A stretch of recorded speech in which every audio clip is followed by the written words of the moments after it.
Okay, you ready to go? Yes. All right, go ahead. Well, welcome to our English presentation. I'm Robin, she is Yara, and we are going to talk about the best leisure experience theme park you can get in region North Holland, Sprookjeswonderland. Which literally translates to fairy tale wonderland. These are the topics we're going to be talking about. First we start with what is Sprookjeswonderland, then we're going to talk about the history, and then our personal history with Sprookjeswonderland. Then we're going to sum up a list of fairy tales they portray, and last we are going to give you our recommendations. So what is Sprookjeswonderland? Sprookjeswonderland in Enkhuizen is a magical theme park for all ages.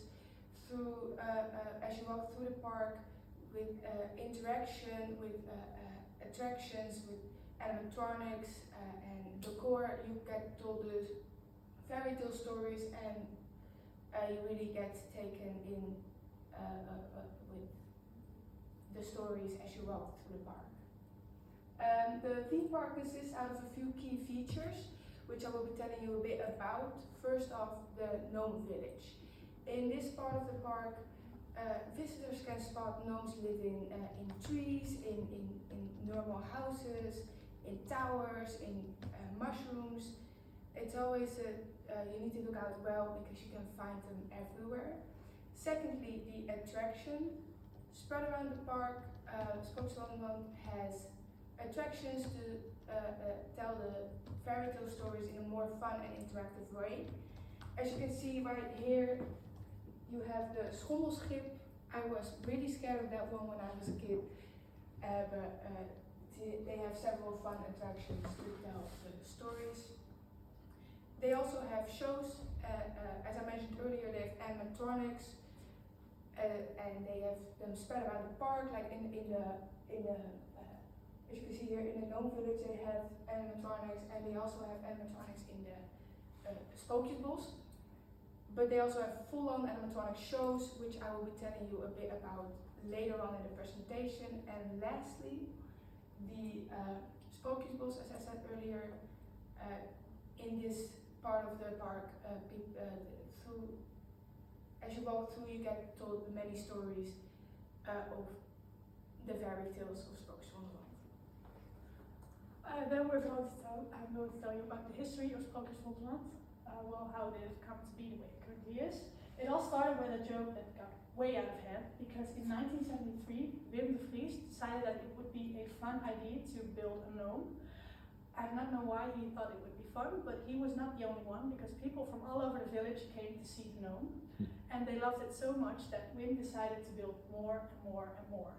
And it got to the point that he had so much gnomes that he had enough for an entire village. So in 1981, he actually built a village for those gnomes, and he also built a playground for the children.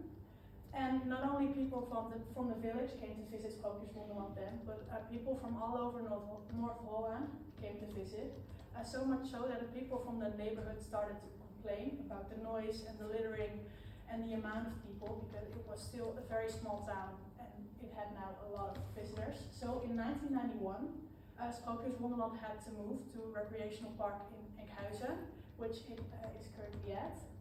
And because of the amount of space it had there, they expanded even more, and they do now not only have the gnome village and the playground, but as Robin said before, they have animatronics and attractions, and they depict many fairy tales in the park. So personal history. Well, when I was a kid, I frequently visited Sprookjeswonderland on school trips, on birthday parties with my family, and I still have a lot of very, very good memories with my sister and my brother. We really loved the carousel. I would sit with my sister on the horses, and my brother would go on the big lion, and we would wave to my mother. And where is Sprookjeswonderland, you might ask? Well, it's in Enkhuizen, as I said earlier, that's right here. I live right here, and Yara lives right here, so it was just like a small 25-minute drive to Sprookjeswonderland, and as many children in our region, we visited the park frequently. This is an incomplete list of the fairy tales that are portrayed in Sprookjeswonderland.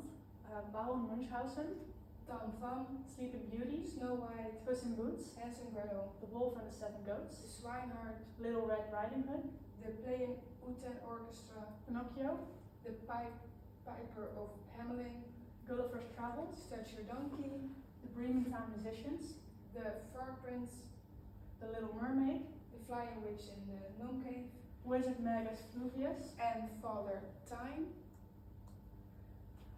We strongly recommend you visit Sprookjeswonderland, even if you are an adult, but especially if you have children, young children from the age of 3 to 7, because they will love it. They will actually start to believe in fairy tales, and if your children are fairy tale lovers, they will especially love Sprookjeswonderland. But even if you're an adult yourself and you love fairy tales, it will be very fun. And also, if you don't necessarily love fairy tales, it will still be very nostalgic, because many people will remember the fairy tales because they were taught to us as children. And especially if you have visited Sprookjeswonderland when you were a child, like Robin and I have, it will be a very nostalgic experience. And if you do decide to visit Sprookjeswonderland, be sure to look out for these two fairy tales, because they are our favorites. My absolute favorite was the story of Father Time. It's an Father Time and the Season Fairies. It's a 20-minute animatronic show through which the story of time and seasons is told. I especially love this one because you came into a big dark room, and only these little specks that needs to be that are stars would light up the room. But throughout the show, Father Time would come up and the whole room would light up. The Season Fairies would light up the room with the colors of spring, summer, winter and autumn. And it was just really, really cool to see that as a kid with the music, and it already felt fairy tale-like. And then my favorite was Tom Thumb, and I especially loved it because, well, Tom Thumb right there, he sings a very catchy song about not waking up the giant. He specifically tells you to not touch his foot, because he will wake up from that. And well, what do the children do when the song is over? Of course, they go to touch his foot, and you can actually wiggle his big toe back and forth. And once you do so, Tom Thumb will warn you about the giant waking up. And then the giant does actually wake up. He will start to grumble, and then he will get angry because he thinks his boots are being stolen, which of course they are by Tom Thumb.